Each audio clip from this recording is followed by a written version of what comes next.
Bonjour, c'est Papy Paddy. Je vais vous dispenser pendant quelque temps des cours de solfège pour chanteurs et choristes. Il est probable, dans les premiers cours, que vous ayez le sentiment de connaître ce dont je parle.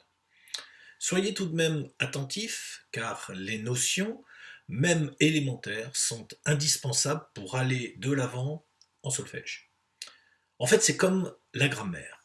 Sans elle, il ne reste que des mots que l'on place au hasard en espérant que cela soit compréhensible. Eh bien, en musique, rien n'est jamais de l'à peu près. Alors, commençons par la politesse. Qui suis-je? Je m'appelle donc Papy Paddy. Pourquoi Papy? Je sais, certains d'entre vous se disent il a l'air si jeune. En fait, c'est parce que le chant permet de rester jeune. En effet, même si la voix change avec l'âge, on dit qu'elle mûrit, on peut, si l'on s'en donne les moyens, garder ses capacités vocales très longtemps. Ensuite, pourquoi Paddy? Eh bien, figurez-vous qu'il existe plein de trucs pour soigner ses cordes vocales. La plupart sont certainement valables. Néanmoins, pour ce qui me concerne, j'utilise les trucs suivants. Du thé vert avec du miel, au moins 2 fois par jour. De l'eau avec du jus de citron, comptez le jus d'un demi-citron pour un demi-litre d'eau au maximum, et à température ambiante, pas au frigo. Et enfin, un alcool non trafiqué. Moi, c'est le Patty. C'est un Irish whiskey qui vaut environ 15 à 16 euros la bouteille.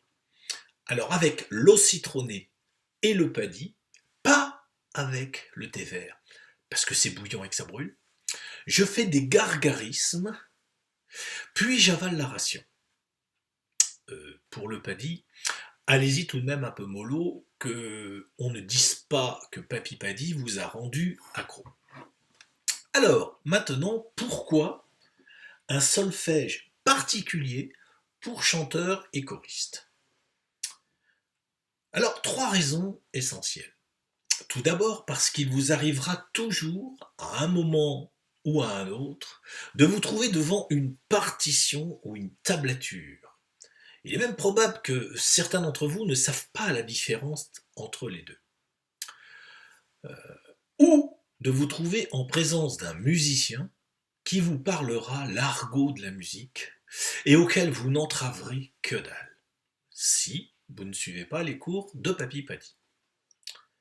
Ensuite, quand on vous demandera de baisser ou de monter d'un demi-ton, ou de reprendre après le passage en si mineur, vous ne vous direz pas que vous n'avez vu aucun mineur, que vous ne portez pas votre casque, et dans quelle mine est-ce que vous êtes tombé?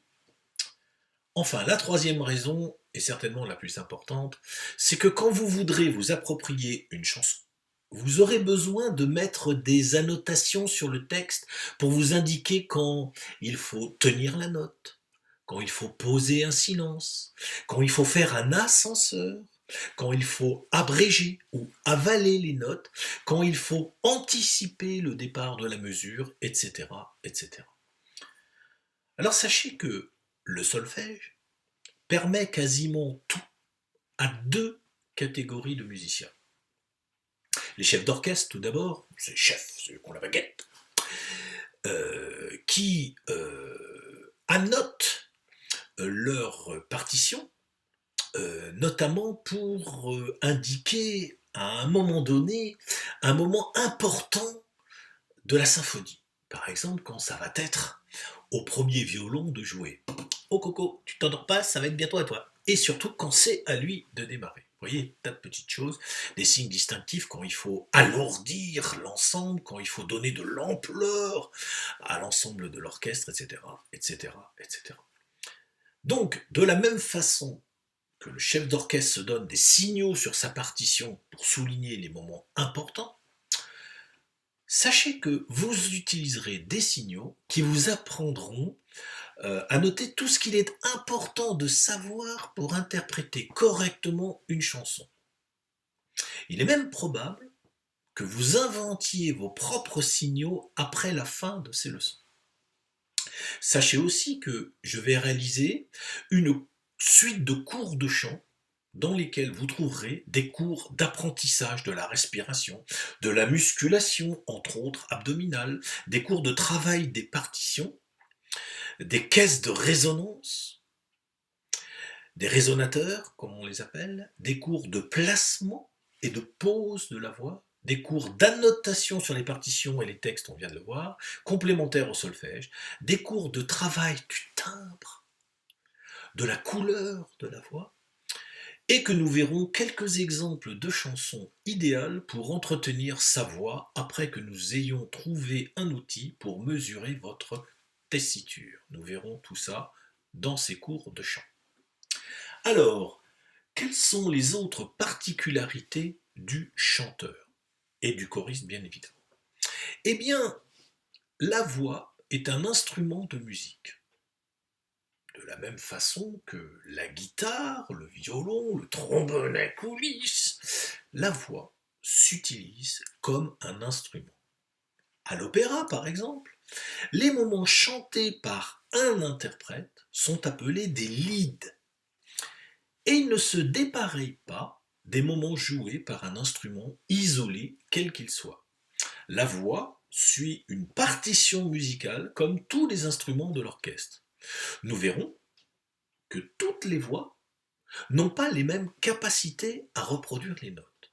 Ainsi, pour la même chanson, toutes les voix ne suivent pas la même partition.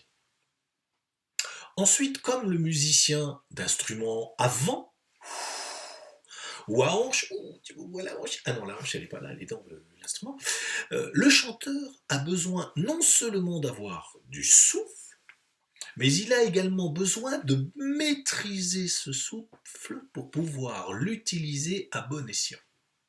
En effet, vous apprendrez tout au long de ce cours que vous disposez de plusieurs voix. Ah bon, j'ai plusieurs voix? Oui, sans avoir besoin de la trafiquer, vous avez au moins 2 voix et une troisième qu'il ne faut jamais utiliser, mais que nous apprendrons à mettre sous silence, et que chacune de ces 2 voix demande non seulement un travail particulier au niveau musculaire, au niveau de la maîtrise du souffle, au niveau des résonateurs et au niveau de la tenue générale de ce souffle, mais aussi une dynamique de ventilation qui lui est propre. Maintenant, d'où je viens? Eh bien, je viens de Melun. Vous prononcez ça comme une meule de Brie, par exemple, Brie de Melun, c'est bon. Et comme il n'y en a pas deux. Qu'est-ce que j'ai fait à Meule? Eh bien, j'ai fait du solfège au conservatoire de 6 à 14 ans. J'y ai fait les 7 années du premier cycle de solfège. Je sais, vous êtes déjà en train de vous dire, de 6 à 14 ans, ça fait 8 ans. Ils viennent nous dire qu'il y a 7 années de premier cycle. Qu'est-ce qu'ils nous racontent? Eh bien, oui, je l'avoue, j'ai redoublé ma 6e année. Parce que j'étais tombé sur une prof acariâtre qui nous donnait des coups de règle sur les doigts si on ne suivait pas, si on n'était pas capable de relire la partition. Et c'est là que je me suis rendu compte que le solfège pouvait être rébarbatif. Loin de moi l'idée de vous enseigner ça de la même façon. Voilà pourquoi j'y instillerai de temps en temps des petits tours à ma façon, des petites plaisanteries et anecdotes. Voilà, donc à la fin de ces 8 années qui en fait représentaient les 7 premières années du premier cycle de solfège, j'ai obtenu mon diplôme de premier cycle. Parallèlement, ayant commencé l'enseignement de la guitare, j'ai obtenu un second prix de conservatoire. Ensuite, devenu grand, j'ai poussé la porte de l'école de musique Léo Ferré qui se trouvait juste en face de mon lycée, quelle coïncidence. Elle a déménagé depuis dans Paris, mais enfin, on s'en fout. Et là, tous les midis pendant 4 ans, j'y ai appris la composition musicale et le chant. Bon, La composition musicale, je sais, on n'en aura pas beaucoup besoin. Cela dit, il faut que vous sachiez que la composition musicale nous sera quelque peu nécessaire pour découvrir qu'il n'y a pas qu'une seule clé. La clé de sol, tout le monde connaît, do, ré, mi, fa, sol, la, si, do, ça c'est la clé de do, mais bon, tout le monde connaît la clé de sol. Il y a une demi-douzaine de clés qui sont utilisées, et je vous apprendrai à les découvrir toutes. Parce qu'il faut que vous sachiez que tous les instruments ne se lisent pas sur la même clé. Certains même utilisent deux clés. De la même façon, lorsque vous chantez, et suivant votre registre de chant et votre tessiture, l'écriture des notes de votre partition n'est pas faite dans les mêmes clés. Ensuite, pour finir, je ne travaille pas seul. Vous découvrirez qu'effectivement, quelqu'un m'accompagne tout au long de ces cours. Je le citerai régulièrement, c'est un ami à moi, qui m'a quasiment tout appris, et que je remercie de m'avoir aidé à construire cette suite de cours.